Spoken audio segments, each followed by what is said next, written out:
തിരുവനന്തപുരം നഗരത്തിലെ പ്രളയത്തെക്കുറിച്ച് പഠിക്കുവാൻ എനിക്ക് അവസരം കിട്ടിയിട്ടുണ്ട്. ഞാൻ ഡയറക്ടറായിരുന്നപ്പോൾ തിരുവനന്തപുരം പ്രളയത്തെക്കുറിച്ച് ഞാനും 4-5 എഞ്ചിനീയർമാരും കൂടി എഞ്ചിനീയറിംഗ് കോളേജിൽ നിന്ന് പഠിച്ചിറങ്ങിയിട്ടുള്ള 4-5 എഞ്ചിനീയറിംഗ് കൂടി അവരെ നമ്മൾ താൽക്കാലികമായി കരാറടിസ്ഥാനത്തിൽ ഒരു കൺസൾട്ടൻസി ബേസിൽ അവരെ അപ്പോയിൻറ്റ് ചെയ്യുകയും അവരോടും കൂടെയാണ് തമ്പാനൂർ ഈസ്റ്റ് പോർട്ട് ഭാഗത്തെ വെള്ളപ്പൊക്കത്തെക്കുറിച്ച് കാര്യമായ ഭൂപടങ്ങളൊക്കെ തയ്യാറാക്കി അന്നത്തെ ഓപ്പറേഷൻ അനന്ത അന്ന് VP നമ്മുടെ ജിജി തോംസനാണ് ചീഫ് സെക്രട്ടറി, മുഖ്യമന്ത്രി AK ആൻ്റണിയാണ്, ഉമ്മൻചാണ്ടിയാണ്, ബിജു പ്രഭാകരനാണ് അന്ന് ജില്ലാ കളക്ടർ. ബിജു പ്രഭാകരൻ സാറ് എന്നോട് വലിയ സ്നേഹവും എന്നോട് വലിയ ബഹുമാനമൊക്കെ ഉള്ള ആളാണ്. അപ്പോൾ അദ്ദേഹം എൻ്റെ അക്കാഡമിക് സൈഡിലോട് അദ്ദേഹത്തിന് വലിയ ഇഷ്ടമാണ്.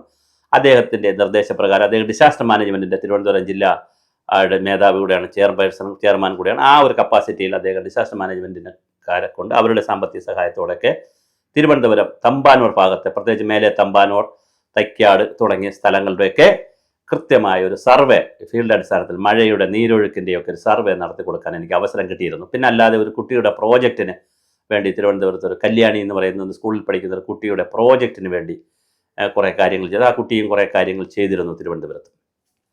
ഒരു ADGPയുടെ മകളാണ്, ഞാൻ ADGPയുടെ പേരൊന്നും ഇപ്പോൾ പറയുന്നില്ല, കല്യാണി എന്ന് പറയുന്ന മകളാണ് ഇത് ചെയ്തത്. അപ്പോൾ അതിൻ്റെ ഭാഗമായി ഞങ്ങൾ കുറേ സർവേ ഒക്കെ നടത്തിയിരുന്നു. എന്തായാലും തിരുവനന്തപുരം നഗരം എന്ന് പറയുന്നത് 6-7 കനകക്കുന്ന്, ബാർട്ടൺ ഹിൽ, സായിപ്പിൻ്റെ കുന്ന്, അതായത് ലാക്കുളയിരിക്കുന്ന കുന്ന്, പാളയം കുന്ന്, തൈക്കാട് കുന്ന്, ഇങ്ങനെ 6-7 കുന്നുകളുടെയും തിരുവനന്തപുരം പാത്രക്കുളം, എരുമക്കുളം, മാഞ്ഞാലിക്കുളം, താമരക്കുളം പിന്നെ തുടങ്ങിയ നിരവധി കുളങ്ങളുടെയും നഗരമായിരുന്നു. വളരെ മനോഹരമായൊരു നഗരമായിരുന്നു. അതിനെ നശിപ്പിച്ച് നാരായക്കോട്ട കുടുങ്ങിയത് നമ്മുടെ പ്ലാനിംഗ് വിദഗ്ധരാണ്. എന്തായാലും അതിന് മോചനം ഉണ്ടാകുന്നു എന്നാണ് VV രാജേഷിൻ്റെ വാക്കുകളിൽ നിന്ന് കേൾക്കുന്നത്. തിരുവനന്തപുരത്ത് ജലമിഷൻ വരുന്നു. എന്തായാലും കിള്ളിയാറിൻ്റെ സംരക്ഷണത്തിന് വേണ്ടി കുമ്മനം രാജശേഖരൻ അവരുടെ നേതൃത്വത്തിൽ കിള്ളിയാർ തുടങ്ങുന്ന നെടുമങ്ങാട് നിന്ന് തിരുവനന്തപുരം തിരുവല്ലം വരെ ഒരു കിള്ളിയാർ സംരക്ഷണ ജാഥ നടത്തിയിരുന്നു. അതിലൊരു ടെക്നിക്കൽ എക്സ്പെർട്ടായിട്ട് ഞാനും പല വേദികളിലും പോയി സംസാരിക്കുന്നു, ഈ മേഖലയിൽ നിൽക്കുന്ന ആളെന്നുള്ളതിൽ. അങ്ങനെ നോക്കുമ്പോൾ തിരുവനന്തപുരത്ത് തെറ്റിയാർ, കഴക്കൂട്ട ഭാഗത്തൂടെ പോകുന്ന തെറ്റിയാർ മുതൽ തുടങ്ങി ഉള്ളൂർ തോടും പാർവതി പുത്തനാറും അതുപോലെ തന്നെ ആമയിഴഞ്ചാൻ തോടും അതുപോലെ തന്നെ കിള്ളിയാറും കരമനയും ഇത്രയും, പിന്നെ തിരുവല്ലത്തെ നമ്മൾ ശരിക്കും പറഞ്ഞാൽ നമ്മുടെ പിതൃപൂജ അനുസരിച്ച് അല്ലെങ്കിൽ പിതൃക്കൾക്ക് നമ്മൾ പൂജ ചെയ്യുമ്പോൾ അല്ലെങ്കിൽ പിതൃബലി നടത്തുമ്പോൾ മുങ്ങിക്കുളിക്കണം എന്നാണ് സങ്കല്പം. കുളിച്ച് ആദ്യം പോയി നനഞ്ഞ തോർത്തോടുകൂടി വന്ന് വീട്ടിൽ നിന്ന് കുളിച്ചിട്ട് പോകരുതെന്നാണ്. പക്ഷെ പലപ്പോഴും അങ്ങനെയാണ് ആളുകൾ ചെയ്യുന്ന സൗകര്യത്തിന് വേണ്ടി. കാര്യം ഒന്നുകിൽ വെള്ളം കാണൂല, അല്ലെങ്കിൽ മലിനമായിരിക്കും. ഇപ്പോൾ തിരുവല്ലത്തും പോയി അതൊന്നും പ്രാക്ടിക്കലായി ചെയ്യാൻ പറ്റുന്നതല്ല. അപ്പോൾ അത് വീട്ടിൽ നിന്ന് കുളിച്ചിട്ട് പോകും. ഇത് കഴിഞ്ഞ് അവിടെ വെച്ചിരിക്കുന്ന പൈപ്പ് വെള്ളം കുടഞ്ഞിട്ട് ആളുകൾ വീട്ടിൽ പോകും. ശരിക്കും പറഞ്ഞാൽ അവിടെ പോയി ആ മുങ്ങിയ വെള്ളത്തിൽ കുളിച്ച് അവിടെ നിന്ന് ആ തോർത്തോ അല്ലെങ്കിൽ വസ്ത്രമോ ധരിച്ചുകൊണ്ട് പോയി ഇത് ബലിയിട്ടതിന് ശേഷം ആ വരുന്ന ബലിച്ചോറും എല്ലാം കൂടി വീണ്ടും കൊണ്ട് ഈ വെള്ളത്തിൽ തന്നെ ഇടുകയും അത് പിന്നെ ശുദ്ധീകരിക്കുകയൊക്കെ ചെയ്ത് അവിടെ മുങ്ങി കുളിക്കുകയൊക്കെ വേണമെന്നാണ് എൻ്റെ സങ്കല്പം. ഇതൊന്നും തിരുവല്ലത്ത് നടക്കുന്നില്ല. അപ്പോൾ തിരുവല്ലത്തിൻ്റെ പ്രോജക്റ്റ് ഒരു മെഗാ പ്രൊജക്റ്റായി VV രാജേഷ് എടുക്കുമോ എന്നുള്ളൊരു ചോദ്യമുണ്ട്. അതുപോലെ കിള്ളിയാറിൻ്റെ സംരക്ഷണം എന്ന് പറഞ്ഞിട്ട് മുൻപ് ഒരു പ്രവർത്തനം കുറച്ച് തുടങ്ങിയതാണ്, പക്ഷേ അത് ഒരു പകുതി വഴിയിൽ പോയി, അത് സമ്പൂർണ്ണമായില്ല.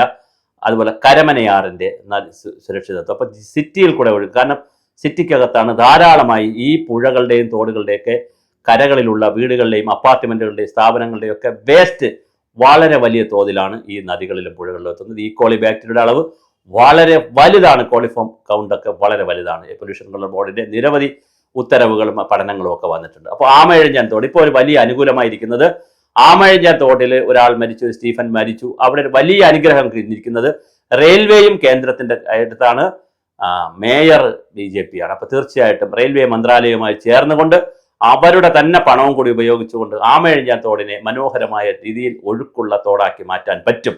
അതിലൂടെ തമ്പാനൂരിലെ വെള്ളപ്പൊക്കവും നമുക്ക് പരിഹരിക്കണം. അന്ന് ഞങ്ങൾ കൊടുത്ത റിപ്പോർട്ടിൽ ഒരു 10-80% കാര്യങ്ങൾ ചെയ്തു. ആ 80% കാര്യങ്ങൾ അവിടെ നടക്കുകയും ചെയ്തു. ഞങ്ങൾ കൊടുത്തത് റെക്കമെൻഡേഷൻസ് അല്ല, ഞങ്ങൾ കൊടുത്തത് ഈ പഠനത്തിൻ്റെ സ്റ്റാറ്റിസ്റ്റിക്സും മറ്റു കാര്യങ്ങൾ ഡേറ്റയും മാപ്പും ഒക്കെ എടുത്ത്. എന്നാലും ചില നിർദ്ദേശങ്ങൾ ശ്രീ ബിജു പ്രഭാകരനോട് ഞങ്ങൾ പറഞ്ഞിരുന്നു. റെയിൻ വാട്ടർ ഹാർവെസ്റ്റിംഗ് നന്നായി ചെയ്യേണ്ടതാണ്. മേലെ തമ്പാനൂരിൽ 2 വീടുകളിൽ റെയിൻ വാട്ടർ ഹാർവെസ്റ്റിംഗ് ചെയ്തിട്ടുണ്ട്. പ്രൊഫൂസ് ബുക്കിൻ്റെ ഒരു വീട്ടിലും ഓണറുടെ വീട്ടിൽ ഇത് ചെയ്തിട്ടുണ്ട്. റെയിൻ വാട്ടർ ഹാർവെസ്റ്റിങ്ങിൻ്റെ ഗ്രൗണ്ട് വാട്ടർ റീചാർജിൻ്റെ ചില മെഷേഴ്സ് ചെയ്തിട്ടുണ്ട്. അങ്ങനെ നഗരത്തിലാകെ ഗ്രൗണ്ട് വാട്ടർ റീചാർജിൻ്റെ മെഷേഴ്സ് ചെയ്യുകയും കുളങ്ങളിലൊക്കെ റെയിൻ വാട്ടർ ഹാർവെസ്റ്റിങ്ങിൻ്റെ മെഷേഴ്സ് ചെയ്യുകയും എല്ലാ കെട്ടിടങ്ങളും മഴവെള്ള സംഭരണത്തിൻ്റെയും ഗ്രൗണ്ട് വാട്ടർ റീചാർജിൻ്റെയും കുറേ മെഷേഴ്സ് ചെയ്താൽ ഇന്നത്തെ വെള്ളപ്പൊക്കം പകുതിയാക്കാൻ കഴിയും. ഒന്ന്. രണ്ടാമത്, ഓടകളുടെ നിർമ്മാണത്തിലും ഒരു അശാസ്ത്രീയതയുണ്ട്, അതും കൂടെ കൊണ്ട് കഴിയും. അപ്പോൾ ഇതിൻ്റെ ഒരു പ്ലാൻ, ഒരു ജല മിഷൻ തിരുവനന്തപുരത്ത് വരാനുള്ള സാധ്യതയാണ് കാണുന്നത്. കോർപ്പറേഷനിൽ ജല മിഷൻ വരാനുള്ള എല്ലാ പരിപാടിയും കാണുന്നു. അതൊരു പ്രോജക്റ്റായി തന്നെ വരും. അതിലൂടെ ആമഴഞ്ചാൻ തോടും പാർവതി പുത്തനാറും ഉള്ളൂർ തോടും പട്ടം തോടും തെറ്റിയാറും കരമനയാറും കിള്ളിയാറും തുടങ്ങിയ ജലസ്രോതസ്സുകൾ രക്ഷപ്പെടുമെന്ന് കരുതട്ടെ. അതിലൂടെ ജലസ്രോതസ്സുകൾ രക്ഷപ്പെടുന്നതിലൂടെ നഗരത്തിന് അന്തരീക്ഷ മലിനീകരണം കുറയ്ക്കാൻ പറ്റും, കുടിവെള്ള സ്രോതസ്സുകളുടെ ശക്തി കൂട്ടാൻ പറ്റും, പിന്നെ നല്ല അന്തരീക്ഷം ഉണ്ടാക്കാൻ പറ്റും. നഗരത്തിന് സ്വന്തമെന്ന് പറയാൻ മനോഹരമായ ഒഴുക്കുകളുള്ള പ്രദേശമാവും. അതെല്ലാം ടൂറിസ്റ്റ് കേന്ദ്രങ്ങളാക്കി മാറ്റാനും വയസ്സായവർക്ക്, അതായത് സീനിയർ സിറ്റിസൺസിനൊക്കെ നടക്കാനൊക്കെയുള്ള നടപ്പാതകളും മനോഹരമായ പൂന്തോട്ടവും ഒക്കെ ചെയ്തു കഴിഞ്ഞാൽ രസകരമായ ഒരു തിരുവനന്തപുരം സിറ്റി നമുക്ക് തിരിച്ചു പിടിക്കാൻ കഴിയും. ഇത് തീർച്ചയായിട്ടും വി രാജേഷിൻ്റെ അജണ്ടയിൽ ഉണ്ടെന്നാണ് തോന്നുന്നത്. ഒരു ജലമിഷൻ വരുമോ എന്നാണ് തിരുവനന്തപുരത്തുകാർ കാത്തിരിക്കുന്നത്. ആ വരുന്നത് ഞാൻ ഈ പറഞ്ഞ 2 വിഷയങ്ങളാണ്. ഒന്ന്, അതിൻ്റെ കരകളിൽ താമസിക്കുന്ന ആളുകളുടെ വീടുകളുടെ സാനിറ്ററിയുടെ കുറവ് കൊണ്ടും അശാസ്ത്രീയത കൊണ്ടും ധാരാളം മാലിന്യങ്ങൾ ഈ തോടുകളിലും ചാനലുകളിലും വരുന്നുണ്ട്. ഒന്ന്, സിൽട്ട് ധാരാളം കിടപ്പുണ്ട്. 2, 3, ഇതിനകത്ത് ഇതിൻ്റെ നീരൊഴുക്കിനുള്ള തടസ്സം വരുന്നുണ്ട്. 4, അതുപോലെ തന്നെ ഇതിൻ്റെ വശങ്ങൾ ചില സ്ഥലത്തെങ്കിലും കയ്യേറിയിട്ടുണ്ട്. അതുപോലെ തന്നെ ധാരാളം മാലിന്യം കിടപ്പുണ്ട്. അപ്പോൾ ഇതെല്ലാം ഒരു സമയബന്ധിതമായി ചെയ്യേണ്ട പരിപാടിയാണ്.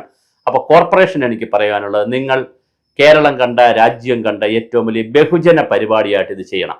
NSS, national service scheme, NCC, students cadet police, SPC, പിന്നെ അത് കഴിഞ്ഞിട്ട് ഹരിതകർമ്മ സേനകൾ, പിന്നെ തൊഴിലുറപ്പ് തൊഴിലാളികൾ, പിന്നെ അതുപോലെ തന്നെ റെസൻസ് അസോസിയേഷനുകൾ, ഹരിത ക്ലബ്ബുകൾ, നാട്ടിലെ വായനശാലകൾ, രാഷ്ട്രീയ പാർട്ടികൾ എല്ലാവരും ചേരുന്ന ഒരു വലിയ ജനകീയ ജല സംരക്ഷണ ജലസുരക്ഷാ യജ്ഞം പോലെ ഒരു പരിപാടി തിരുവനന്തപുരം കോർപ്പറേഷനിൽ നടത്തുമോ? വി രാജേഷ് അതിന് മേൽനോട്ടം വഹിക്കുമോ എന്നുള്ളതാണ് ചോദ്യം. എല്ലാ രാഷ്ട്രീയ പാർട്ടികളെയും, എല്ലാ ആളുകളെയും, സ്വന്തം പാർട്ടിക്കാരെയും മറ്റു പാർട്ടിക്കാരെയും എല്ലാവരെയും കൂട്ടിയോജിപ്പിച്ചുകൊണ്ട് എല്ലാ വാർഡുകളിലുമുള്ള തോടുകളും നദികളും പുഴകളും ചെറു തോടുകളും എല്ലാം സമഗ്രമായി സംരക്ഷിക്കുന്ന ഒരു വളരെ ഗൗരവമുള്ള ഒരു ജല യജ്ഞം തിരുവനന്തപുരത്ത് നടക്കുമോ എന്നുള്ളത് അറിയാൻ താല്പര്യമുണ്ട്. നടക്കാൻ സാധ്യതയുണ്ടെന്നാണ് നമ്മൾ മനസ്സിലാക്കുന്നത്. ഈ പാർവതി പുത്തനാറും തിരുവല്ലം ആറുമെല്ലാം ശുദ്ധീകരിക്കുന്ന പുതിയ മിഷൻ വരാൻ പോകുന്നു എന്നുള്ളതാണ് ഏറ്റവും സന്തോഷകരമായ ഒരു കോർപ്പറേഷൻ വാർത്ത.